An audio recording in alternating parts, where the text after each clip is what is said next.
हर खबर पर होगी आपकी पकड़। डाउनलोड कीजिए एबीपी लाइव ऐप। पिछले कुछ दिनों में दिल्ली ने खासे जख्म खाए हैं। बहुत से लोगों की जान चली गई। अरसे में पिछले कई सालों में हमने पहली बार इस तरह के कम्युनल क्लैशेस देखे हैं। क्या इनको रोका जा सकता था, या अब क्या ऐसा किया जा सकता है, किस तरह के कदम उठाए जा सकते हैं जिससे जो सांप्रदायिक सद्भाव है वो दोबारा से कायम हो सके। इन सभी मसलों पर बात करने के लिए एक्सक्लूसिवली हमारे साथ हैं देश के पूर्व राष्ट्रपति हामिद अंसारी साहब। बहुत शुक्रिया सर हमें वक्त देने के लिए। हामिद अंसारी साहब, मैं आपसे बात करना इसलिए भी चाहता था क्योंकि मैंने आपका ख्वाजा अहमद अब्बास ट्रस्ट में आपका जो वक्तव्य था वो देखा।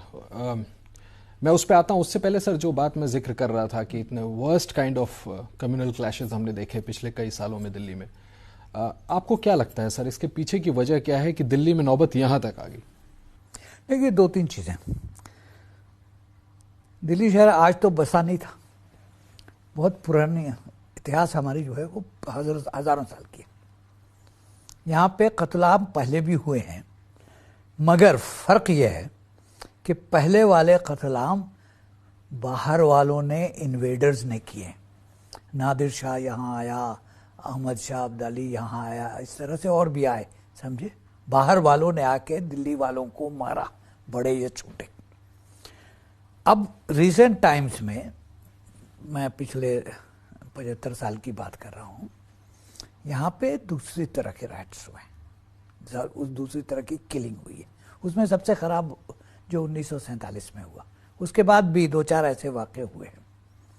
मगर ये शायद पहली बार है कि सब कह रहे हैं, देखने वाले भी और जो जिनके ऊपर ये गुजरा, कि सरकार ने रोकने की कोशिश नहीं की। आपको ऐसा लगता है कि सरकार की तरफ से रोकने की कोशिश नहीं? भाई, मैं तो देखिए डिप्लोमेट रहा हूं, तो मैं बाहर के अखबार रूटीनली पढ़ता हूं। आप पिछले 3 दिन के न्यूयॉर्क टाइम्स देख लीजिए। न्यूयॉर्क टाइम्स छोटा मोटा अखबार नहीं है, समझे। लंदन टाइम्स देख लीजिए, कहीं के अखबार देख लीजिए। कल किसी टीवी चैनल पे न्यूज़ थी कि 16 या 17 कैपिटल सिटीज़ में यूरोप के डेमोन्स्ट्रेशंस हुए हैं। ऐसे थोड़े होता है कि ये पागल तो नहीं। देखिए, दो बातें हैं। एक, वो हमारे दुश्मन नहीं है। न्यूयॉर्क टाइम्स हमारा दुश्मन तो नहीं है, दोस्त है। अच्छी बातें उसने कही है। जब सही बात हुई है तो हमारे पक्ष में बहुत कुछ कहा उन्होंने। अच्छा, अमेरिका से हमारा कोई झगड़ा नहीं है। अमेरिकन पत्रकार जो हैं वो बहुत से दिल्ली में, आप जानते होंगे उनको, बहुत से फॉरेन करेस्पॉन्डेंट्स का यहाँ क्लब है। तो ये सब बातें छुपने की तो हैं ही नहीं। और आजकल की टेक्नोलॉजी में ये चीज़ें नहीं छुपती हैं। हर चीज़ नेट पे है, हर चीज़ ट्विटर पे है। सरकार सो रही थी। क्यों सो रही थी, सवाल ये मैं आपसे पूछूं। हाँ, क्यों सो रही थी? देखिए, एवरेज पुलिस अफसर, एवरेज पुलिसमैन, उसकी ट्रेनिंग होती है, वो अच्छी तरह से अपना काम करता है। तो इस केस में वो क्या कर रहे थे? सो रहे थे। और क्या कहा जाए? क्यों सर? आपने कहा सरकार ने रोकने की कोशिश नहीं की। कोशिश आपने कहा सरकार सो रही थी। देखिए, आज के अखबार में एक आर्टिकल है, प्रोफेसर आशुतोष वार्ष्णी, बहुत बड़े प्रोफेसर हैं, और उन्होंने अमेरिका में, और उन्होंने इंडिया में राइट्स के ऊपर कम से कम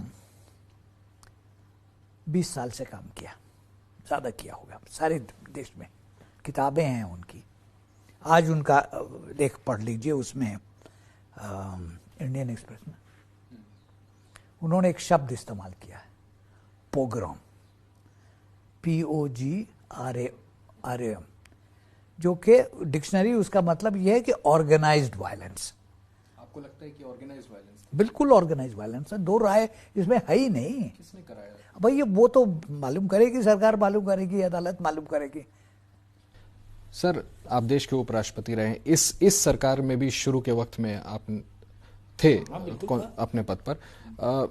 देखिए, मुझे जो समझ में आता है सर, जब आप ये कहते हैं कि सरकार सो रही थी, रोकने की कोशिश नहीं की गई, तो मुझे लगता है लार्जली हम 2 ब्रैकेट में डाल सकते हैं, या तो इनकॉम्पिटेंस या कनाइवेंस। आपका इशारा किधर? भाई, हर आदमी, हर नागरिक अपना कंक्लूजन निकालेगा, जो उसके पास इंफॉर्मेशन है या कम इंफॉर्मेशन है, ज़्यादा इंफॉर्मेशन है, और आखिर में जाके कहीं अदालत निकालेगी अपना फैसला, पॉलिटिकल सिस्टम निकालेगा।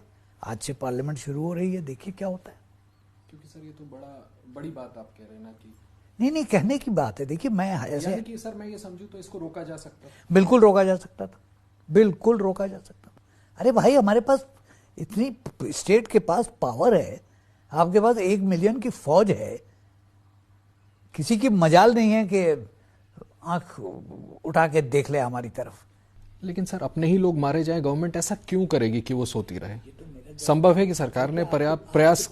आपके पास भी जवाब होगा, मेरे पास भी जवाब है, समझे?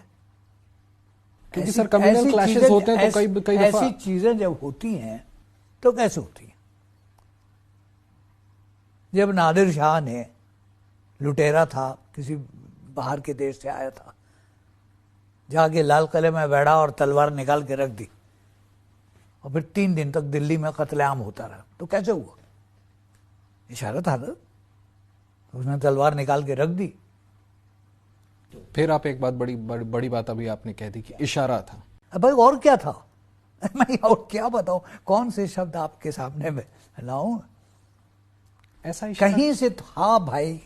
वो कहाँ अच्छा से वो था? क्या, आप देखिए अब जो बात हो रही है, आपने जो मुझे अभी खबर सुनाई कि जो कुछ लोगों को शिकायत थी या कुछ, सुप्रीम कोर्ट ने पिटीशन स्वीकार कर ली, वेडनेसडे को हियरिंग होगी पॉलिटिकल लीडर्स के खिलाफ एफआईआर लॉन्च करने के। पॉलिटिकल लीडर्स ने कुछ कहा तभी तो एफआईआर, कोई बगैर वजह के तो एफआईआर लॉन्च करने जाता नहीं है। बिल्कुल, इलेक्शन कमीशन ने कॉग्निजेंस भी लिया था तो ड्यूरिंग द फिर इलेक्शंस। अब उसके बाद आप वो स्पीचेस सुन लीजिए, समझे आप, उसके बाद आप खुद ही फैसला निकाल दीजिए। जज साहिबान जो हैं वो हमसे ज्यादा जानते हैं, वो अपना फैसला निकालेंगे। सर सरकार में तो बीजेपी है। भाई मुझे इससे मतलब नहीं है पार्टी में, समझे आप। मैं जिस पद पे बैठा था मेरे लिए सब बराबर थे, चाहे दाहिने हाथ पे बैठे हों बाएं हाथ पे बैठे हों। अब हम देख रहे हैं आम आदमी पार्टी के लोकल काउंसिलर्स का, आपने खबर देखी होगी कि किस तरह से उनकी, मैंने सब देखा है, सब देखता हूं, सुनता हूं। तो सरकार मगर जब ऐसी सिचुएशन होती है तो कोई आदमी, आम आदमी हो, ज्यादा इंपॉर्टेंट आदमी हो, पढ़ा लिखा हो, अनपढ़ हो, कंक्लूजन निकालेगा ना। हर नागरिक कंक्लूजन निकालता है। सर सरकार से मतलब आपका केंद्र सरकार है कि राज्य सरकार? भाई यार देखिए, एडमिनिस्ट्रेशन का मतलब एडमिनिस्ट्रेशन, समझा? एडमिनिस्ट्रेशन हमारे संविधान के हिसाब से एक स्ट्रक्चर में बनती है। आपका सर ये ख्वाजा अहमद अब्बास ट्रस्ट का जो आपने जो स्पीच दी थी, मैं वो पढ़ रहा था, उसमें एक जगह आपने कहा है not afraid of confronting, sequence में, the monster that goes by the name of present day Indian state and its antics of infinite cleverness in deforming revered institutions. The name of the present day Indian state, the monster that goes by. ऐसा क्यों कह रहे हैं भाई आप जब sir? State भटकती है अपने रास्ते से, जब अपना काम नहीं करती, उसको बंद कर दीजिए। हम जब अपने काम से नहीं करती है तो फिर उसको क्या कहा जाए? देखिए ना, सवाल ये है कि स्टेट की एक ड्यूटी होती है।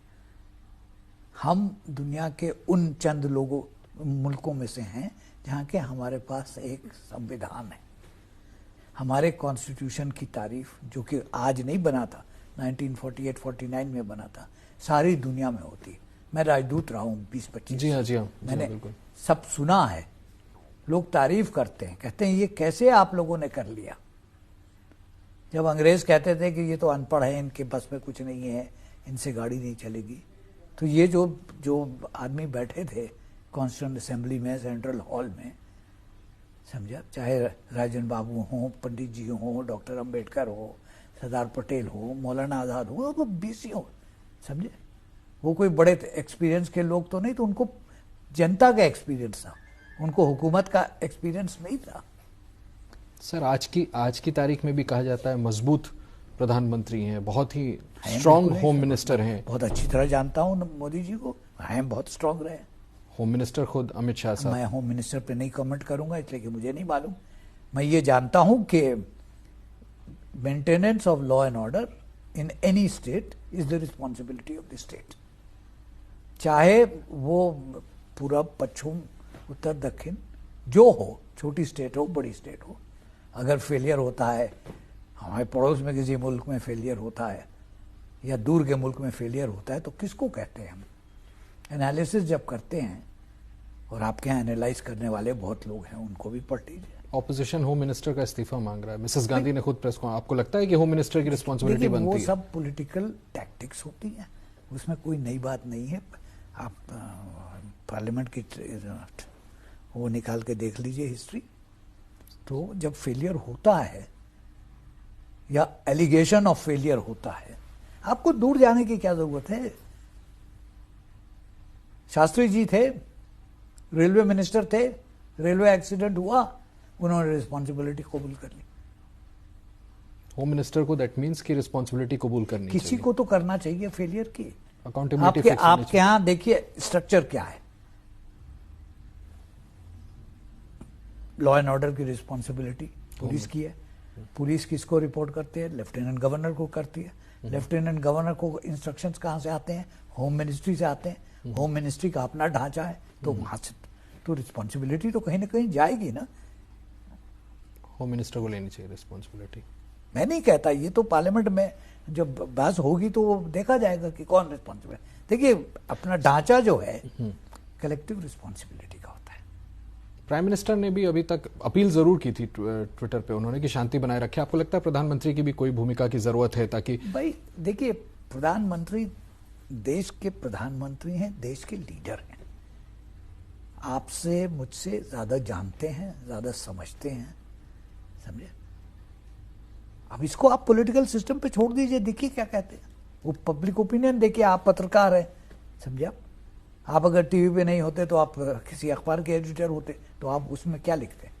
आप अपने एडिटोरियल्स पढ़ लीजिए। मैं तो देखिए एक अखबार बहुत रेगुलरली पढ़ता हूँ, बिजनेस स्टैंडर्ड।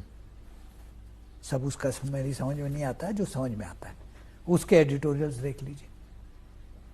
हिंदू के एडिटोरियल्स देख लीजिए, इंडियन एक्सप्रेस के एडिटोरियल देख लीजिए, हिंदी के अखबारों में एडिटोरियल्स देख लीजिए, उर्दू के अखबारों में बहुत कुछ लिखा जा रहा है, मैं तो उसका जिक्र आपको कर ही नहीं रहा हूँ। सर, एक सवाल आपसे आखिरी जरूर करना चाहता हूं कि इतने बड़े संवैधानिक पद पर रहे आप, क्या आप जैसा वरिष्ठ नागरिक, आपको नहीं लगता कि ऐसे समय पर आप भी सरकार को रीच आउट कर सकते हैं, आप भी कुछ सलाह अपनी तरफ से दे सकते हैं? भाई देखिए, सरकार का एक नियम होता है, समझा? मैं जिस पद पे था, मैंने उसको हाउस में हमेशा डिस्क्राइब किया कि मैं हॉकी के मैच में रेफरी हूं। मैं ना इस पक्ष की तरफ हूं ना उस पक्ष की तरफ हूं, रेफरी हूं। रेफरी का काम क्या होता है? उसको एक रूल बुक दे दी जाती है और उससे कहता है कि खेल अगर हिसाब से, रूल के हिसाब से हो रहा है तो खेल होने दो, अगर फाउल होता है तो सीटी बजाओ। तो आप सीटी बजाएंगे? बड़ा फाउल होता है तो येलो कार्ड या रेड कार्ड दिखाते हैं। तो अब फाउल हुआ है, इसमें तो कोई दो राय ही नहीं। आपने कहा भी कि सरकार सोती रहे, लेकिन सर ऐसा तो तभी होगा ना जब कोई पॉलिटिकल माइलेज, कोई पॉलिटिकल फायदा दिखता होगा। भाई यार देखिए, मैं बता रहा हूँ ना, वो सब एनालिसिस करने के लिए बहुत लोग हैं। आप लोग जैसे हैं, आपके यहाँ चैनल पे आप लोगों को बुलाएंगे जो सूझबूझ के लोग हैं, पॉलिटिकल पार्टीज के भी हो। आप तो कोई उसमें पोजीशन नहीं लेते हैं, समझे? आप इसको भी बुलाते हैं, उसको भी बुलाते हैं, उसको भी बुलाते हैं। पब्लिक जज कर लेती है कि अपना कौन ज्यादा अच्छा बोल रहा है, कौन दब रहा है। तकलीफ है लेकिन सर कि इतना कुछ तकलीफ तो हर नागरिक को है। कौन है दिल्ली में जो कि उसको तकलीफ नहीं हुई है इससे? कौन ये चाहता है कि हमारा नाम दुनिया में उछाला जाए और बुरा भला कहा जाए? भाई चाहे आप अपना टीवी देखिए या बाहर का टीवी देखिए, बाहर के अखबार देखिए, सब में एक ही बात कही जा रही है। कोई अपील करना चाहेंगे आप एबीपी न्यूज के माध्यम से? ताकि देखिए, मैं जो काम था करने का समाज में, वो मैं कर चुका, समझा? मैं अपनी बात, आप नहीं पूछते तो मैं नहीं कहता जी, समझा? वो ख्वाजा अहमद अब्बास ट्रस्ट ने मुझे बुलाया था, इस सबसे पहले का उनका इनविटेशन है जी, जहां आपने अपनी बहुत बड़े पत्रकार थे, बहुत लेखक थे, सब कुछ थे। पढ़ा है मैंने उनको बहुत। उन्होंने जिंदगी में 70 किताबें लिखी थी, समझे? तो आखिरी वक्त तक लिखते रहे। तो देख लीजिए उन्होंने क्या कहा, समझे? बहुत बहुत शुक्रिया सर हमसे बात करने के लिए। देश के पूर्व उपराष्ट्रपति मोहम्मद हामिद अंसारी साहब, जिनका कहना है कि तकलीफ है, इतने लोगों की जान गई और कहीं ना कहीं उन्हें ऐसा ज़रूर लगता है कि ये नौबत ना आती, ये नौबत इस वजह से आई है क्योंकि कहीं ना कहीं एडमिनिस्ट्रेशन, सरकार सोती रही। अगर चाहते तो इस तरह के कम्युनल क्लैशेस को दिल्ली में रोका जा सकता था। कैमरामैन सुजीत के साथ Ashish Kumar Singh, ABP news, Delhi. ABP news आपको रखे आगे। न्यूज़ चैनल इतिहास की सबसे बड़ी सीरीज प्रधानमंत्री सीरीज 2 शनिवार रात 10 बजे।